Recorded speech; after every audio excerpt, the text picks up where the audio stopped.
Well, Donald Trump's has shriveled to 1/10 the size of Biden's. Do you guys know what I'm talking about? You need a microscope to see Donald Trump's. I'm obviously talking about job creation. I don't know what you guys were thinking of, please. You may remember that Donald Trump promised the biggest and strongest and most masculine economy that anyone has ever seen. And what has happened instead is that job growth has shriveled to roughly 1/10 the size of Joe Biden's. Flaccid, you might call it. We have this new jobs report that I mentioned, just a disaster. I mean, there's no way, even Fox News is like, yeah, this isn't great. The United States lost 23,000 jobs in July.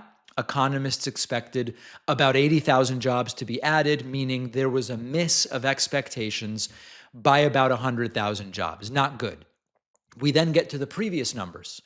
There were downward revisions. May and June were revised down by about another 100,000 jobs.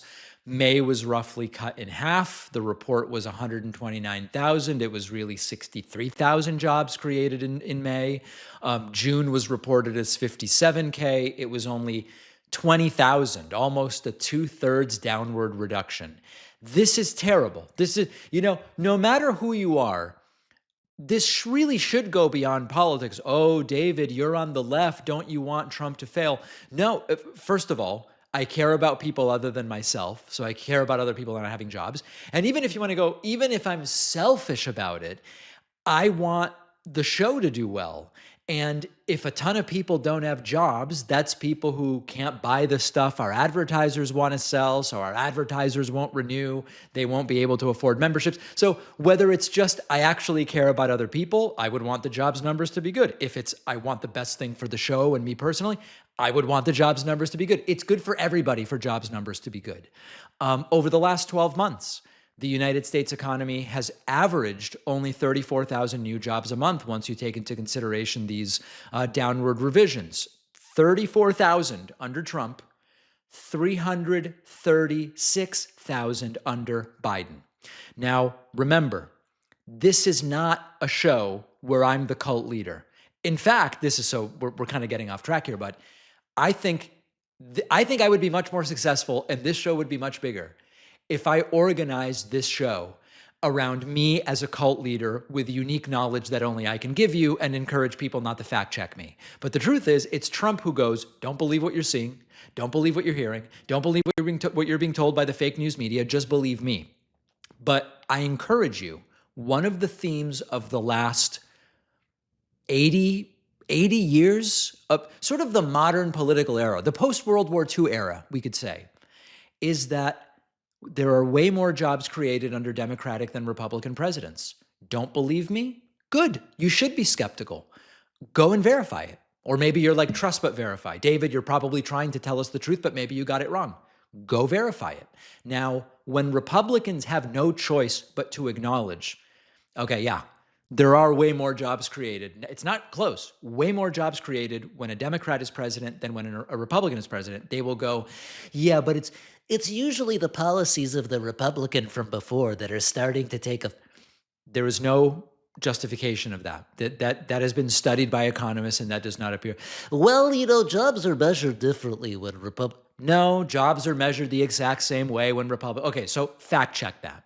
Trump's number is about 1/10 the size of Biden's number.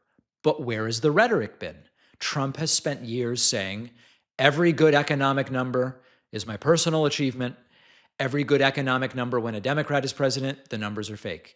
Any bad economic number when I'm president is either a fake number or it's someone else's fault. And when I'm president, everything will come roaring back. While Trump is president, he came back. And you need a microscope to see the size of Trump's boom. It's such a tiny boom that it's almost micro boom. Medical doctors are like, wow, this thing's tiny. Let me briefly just divert to manufacturing jobs.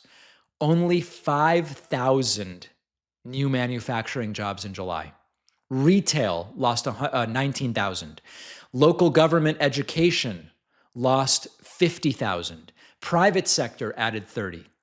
So this is a very concerning set of circumstances with jobs. Manufacturing specifically was supposed to be the centerpiece of Donald Trump's economic miracle that he would bestow upon us. And the tariffs were going to be so good, so good. And instead, prices are up, manufacturing jobs are down, and there are 500,000 open manufacturing jobs right now. The tariffs have cost Americans hundreds of billions. We have serious shrinkage, serious shrinkage. The familiar Trump routine: he erects gigantic expectations, produces a completely flaccid result, and then goes, everybody see how huge my thing is? It's just such a huge economy. If Joe Biden lost 23,000 jobs or had been averaging only 34,000 for his entire presidency, Fox would have a countdown clock, Republicans would be holding congressional hearings, and under Trump, they look for some, retail that is only on the third floor of malls and open on weekends is doing pretty okay, and this sort of stuff. It's pathetic. The promise was total virility for the economy, and we're getting this exhausted labor market. We're losing jobs some months, downward revisions. We have the numbers, we have the promises. I'm not asking anybody to do anything special. When you vote in November, just evaluate the promises and see if they came true. That's all I'm saying. And you don't have to take my word for whether they did or didn't. Just remind yourself, what were the promises? The tariffs would be a huge boom for the US. We wouldn't start any new wars. We were going to move forward on growing manufacturing employment. Just evaluate whether any of the promises have come true. And I can only imagine that you will say to yourself, if you're honest with yourself, which can be tough to do when you fell for it, whatever boom Donald Trump promised has gone soft.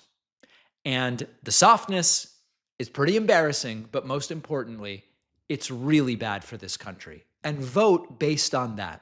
Hearing aids have gotten shockingly expensive. Paying thousands of dollars for basic hearing aids does not add up. That is what our sponsor, MD Hearing, is here to fix. MD Hearing offers rechargeable digital hearing aids for less than 10% of what you'd pay at a traditional hearing clinic. MD Hearing's new Neo model fits inside the ear. It's nearly invisible. The Neo XS is their smallest hearing aid ever. No bulky hardware, no learning curve. Family friend of mine has used MD Hearing for years now. She loves the affordability. She thinks the virtual appointments are so convenient with MD Hearing's team of audiologists to help with the device from home. MD Hearing has sold over 2 million hearing aids, with customers consistently saying they outperform devices that cost up to 10 times more. Every purchase comes with a 60-day trial and a 100% money-back guarantee. For a limited time, MD Hearing is giving my audience a pair of hearing aids for just $247, plus you'll get a free extra charging case, a $100 value. Go to shopmdhearing.com. Use my promo code Pakman. The link is in the description.